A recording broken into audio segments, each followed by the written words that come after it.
உலகத்தில் புரட்சின்னு பண்ண வந்த எல்லாருமே லட்சக்கணக்கான பேரை கொன்று குவிச்சிட்டு பெரிய பெரிய போர்கள் நடத்தித்தான் எல்லாரும் புரட்சி அவரவர்கள் தேசத்தில் தலைவர்களாக வந்திருக்கிறார்கள்.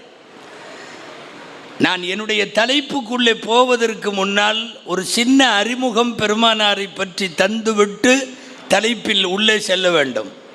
அன்பானவர்களே, ஒட்டு மொத்தமாக எம்பெருமானார் ஸல்லல்லாஹு அலைஹி வஸல்லம் வஃபாத்தாகிற வரை கலந்து கொண்ட ஒட்டுமொத்த போர்களிலும் சேர்த்து கொல்லப்பட்டவர்களின் எண்ணிக்கை 1028 பேர். 1028 பேர் மட்டுமே பெருமானாரினுடைய வாழ்வில் போர்கள் மூலம் கொல்லப்பட்டிருக்கிறார்கள். நீங்கள் உலகத்தில் புரட்சியை பேசுகிற எத்தனை தலைவனாக இருந்தாலும் எல்லாம் லட்சக்கணக்கிலே கொன்று குவித்தான். அது நீங்கள் ஹிட்லர் ஆகட்டும்,